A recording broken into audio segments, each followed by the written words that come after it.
Radhe Radhe friends. तो चलिए शुरू करते हैं। आज का टॉपिक है पैरेलल एक्सिस थ्योरम। जैसे कि पैरेलल का मतलब होता है क्या है? पैरेलल मतलब एक दूसरे के पैरेलल, ऐसे या फिर ऐसे हो या फिर ऐसे हो, किसी भी एक्सिस के अबाउट अगर पैरेलल है एक दूसरे के अबाउट, तो ठीक है, उसको बोलेंगे पैरेलल एक्सिस थ्योरम।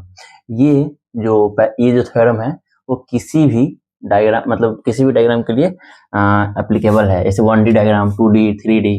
3D मतलब बॉल हो गया, 2D मतलब प्लेट हो गया, 1D को आप बोल सकते हो वही पॉइंट मास हो सकता है, कुछ भी हो सकता है। तो 1D, 2D, 3D तीनों के लिए एप्लीकेबल है पैरेलल एक्सिस थ्योरम। मतलब कि ये एक बॉडी हो गया, रैंडम बॉडी हम मान लेते हैं। तो हम इसके अबाउट, जैसे कि समझ लीजिए आप, इससे ये हो गया, ऐसे ऐसे घुमा रहा है, ठीक है, ठीक है, ऐसे ऐसे घूम रहा है। और हम उसके बाद हम इसका एक्सिस चेंज कर दें, मतलब कि एक्सिस इसके पैरेलल हो, ये ऐसे इसके अबाउट। जैसे हम 20 के अबाउट घुमा रहे थे, वैसे हम यहाँ इसके अबाउट घुमाते हैं, ठीक है, इसके अबाउट। तो इसको हम क्या कहेंगे? मान लीजिए इसका डिस्टेंस यहाँ का, यहाँ से लेके यहाँ तक का d है, ठीक है। मतलब इसका होता है क्या, पहले देखिए, यहाँ पर कह रहा है I A equal to I C plus M D square. यहाँ पे आई सी क्या है? आई सी मतलब ये moment of inertia about centre of मास, ठीक है। तो ये सेंटर ऑफ मास के अबाउट मोमेंट ऑफ इनर्शिया है, और ये पॉइंट ए के अबाउट मोमेंट ऑफ इनर्शिया, ये पैरेलल है एक दूसरे के। तो हम कह सकते हैं ये जो डी है, इतना डिस्टेंस को डी बोल देते हैं, तो हम कहेंगे आई सी इक्वल टू, सॉरी आई ए, ये ए के अबाउट हम निकाल रहे हैं, पैरेलल एक्सिस थ्योरम है ना। तो I A equal to I C plus M D square, जहां पर आई सी जो है सेंटर ऑफ मास के अबाउट मोमेंट ऑफ इनर्शिया कह रहा है, ठीक है। और एम जो है टोटल मास है, ये टोटल मास, पूरा बॉडी के मास को हम लेके कहेंगे एम डी स्क्वायर। जैसे कि हम किसी एग्जाम्पल से समझ सकते हैं, ये रिंग है, रिंग है, ठीक है। नहीं, पहले हम देख लेते हैं इसका जो पैरेलल एक्सिस थ्योरम का एग्जाम्पल जैसे क्या हो सकता है। पैरेलल एक्सिस का थ्योरम का एग्जाम्पल ये देखिए, डिस्क हो गया, ये डिस्क है, ठीक है। ये जो एक्सिस है ये इसके सेंटर ऑफ मास से गुजर रहा है, इसलिए इसको कहेंगे centre of moment of inertia about centre of mass. तो इसका मोमेंट ऑफ इनर्शिया क्या होता है? M R square by 4। हम आपको पिछले लेक्चर में बता चुके हैं कि डायमीटर के अबाउट परपेंडिकुलर, मतलब कि डायमीटर के अबाउट मोमेंट ऑफ इनर्शिया किसी डिस्क का एम आर स्क्वायर बाई 4 होता है, ठीक है। तो हम ए के अबाउट निकालते हैं। मान लीजिए यहाँ से यहाँ का डिस्टेंस r बाई 2 है, इसी को d भी कह सकते हैं, क्योंकि यहाँ पे फॉर्मूला मेन इसका यही होता है एम डी स्क्वायर, तो d ही है r बाई 2। तो हम लिख सकते हैं, पहले इसको ऐड कर देंगे IC को। IC क्या है हमारा? M R square by 4। और IA प्लस कर दीजिए, यहाँ पे क्या कर रहा है? M D square, total mass M D हो गया r बाई 2 का होल स्क्वायर। इसको हम सॉल्व करेंगे तो आ जाएगा M R square by 4 plus M R square by 4, 2 MR square by 4 cut गया, एम आर स्क्वायर बाई 2 आ गया इसका आंसर। अब बी के अबाउट देखते हैं हम। सीधा सा मतलब समझिएगा, पहले सेंटर ऑफ मास को ले लेंगे IC प्लस, उसके बाद यहाँ से यहाँ का डिस्टेंस कितना है R, तो IC plus M D square, मतलब वही पहले फॉर्मूला लिख दीजिए डी स्क्वायर, फिर IC कितना है? M R square by 4, M D square मतलब एम तो एम है, डी कितना है?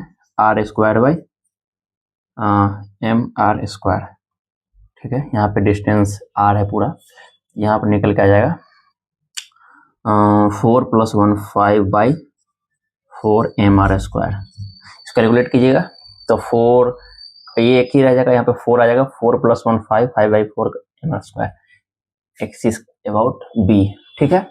अब हम देखते हैं इसके अगर परपेंडिकुलर रख देते हैं, ये डिस्क है, डिस्क के परपेंडिकुलर, जैसे कि ये डिस्क है तो इसके परपेंडिकुलर ऐसे रख के अगर हम इसको ऐसे घुमा रहे हैं, ठीक है, या फिर हम उसके बाद हम यहाँ पर रख देते हैं, यहाँ पे ये एक दूसरे के पैरेलल है, पैरेलल, समझ रहे हैं? ये ऐसे रख के ऐसे घुमा रहे हैं, या फिर इसको ऐसे रख के ऐसे घुमा रहे हैं, ठीक है। तो इसको हम लिख देंगे, IC कितना हो जाएगा? एम आर स्क्वायर बाई इसका होता है एम आर स्क्वायर बाई 2। हाँ, एम आर स्क्वायर बाई 2 होता है डिस्क का।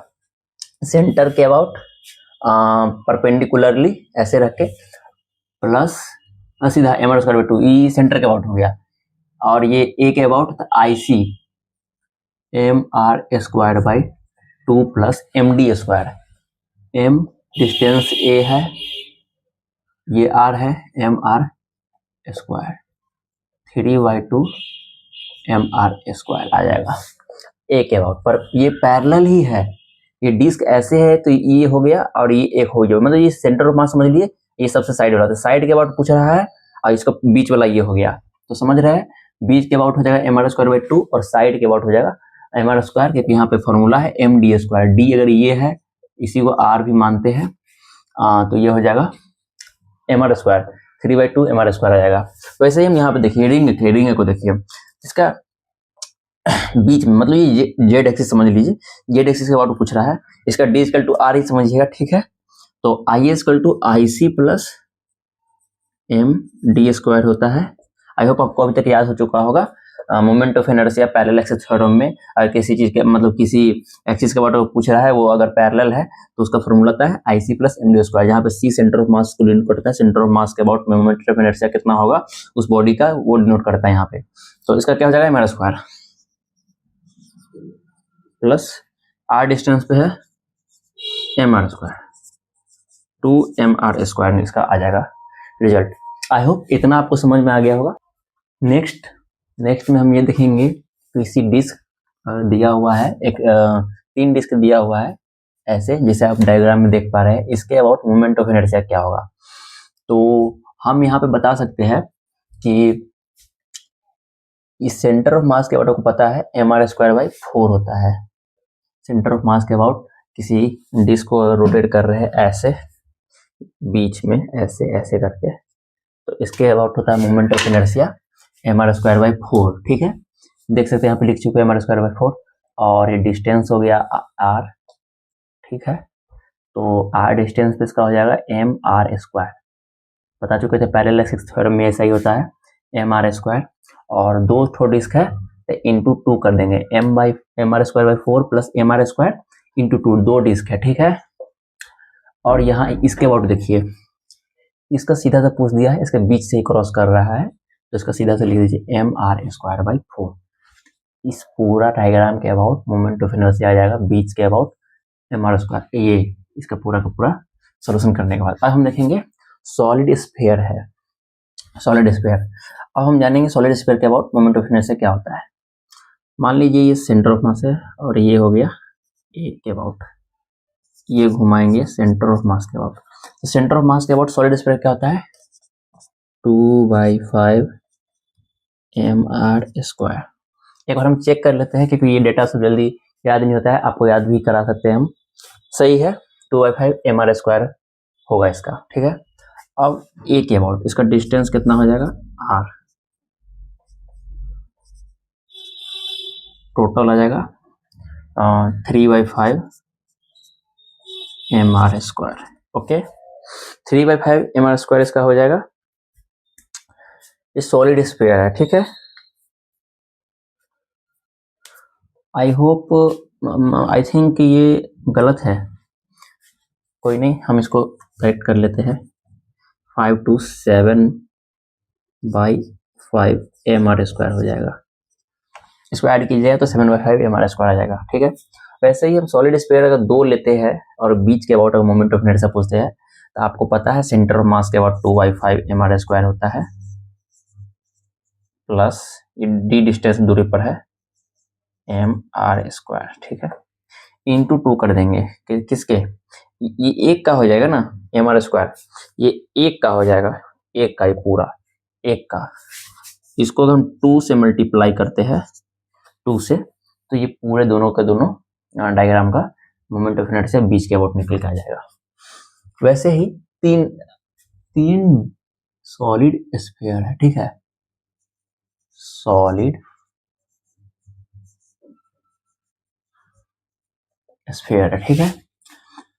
सबसे पहले हम देखेंगे इस दोनों के अबाउट, सबसे पहले लिख दीजिए आप बीच के अबाउट कितना होता है 2/5 mr² प्लस इसके अबाउट mr² इंटू 2 क्योंकि 2 है और यहाँ पे एक के अबाउट हो जाएगा 2/5 mr²। ओके, तो हम यहाँ तक देख चुके हैं 2/5 mr² प्लस mr², यहाँ का हो जाएगा और 2/5 mr² इसका हो जाएगा। ओके, और हम देखेंगे स्क्वायर प्लेट का। ये पैरेलल एक्सिस थ्योरम ही इसमें लगेगा। ये प्लेट है और प्लेट के परपेंडिकुलर ही पूछ रहा है, परपेंडिकुलर में ही पैरेलल पूछ रहा है। ठीक है, तो ये मत समझिएगा इसमें परपेंडिकुलर एक्सिस थ्योरम लगेगा, इसमें लगेगा पैरेलल एक्सिस थ्योरम क्योंकि ये यहाँ के अबाउट पूछ रहा है। तो सबसे पहले इसके अबाउट लिख लीजिए, एम स्क्वायर है ml²/6। ओके, ये हो जाएगा IC प्लस MD²। m इसका हो जाएगा L/√2। आपको पता होगा डायगोनली इसका जो होता है रेडियस L/√2 आता है। ओके, तो m L/√2 का होल स्क्वायर। तो इसको पूरा मतलब सॉल्व कीजिएगा, जैसे कि देख सकते हैं ml²/6 प्लस ml²/2 3 6 ml² मतलब 1 आ जाएगा 1 प्लस ml² कॉमन ले लीजिए, sorry ml²/6 2 3 ml² plus 1 ml² 4 ml² 4/2/3 ml² इसका आ जाएगा रिजल्ट। वैसे ही हम इधर देखेंगे इसके अबाउट, तो L/2 है ये टोटल L हो गया, तो L/2 ml²/6 ये IC, ये हो जाएगा सेंटर ऑफ मास के about plus m into D कितना है L/2 का होल स्क्वायर, ये आ जाएगा ml²/6 प्लस ml²/4 इसका 2 हो जाएगा वही 6 4 का हो जाएगा 12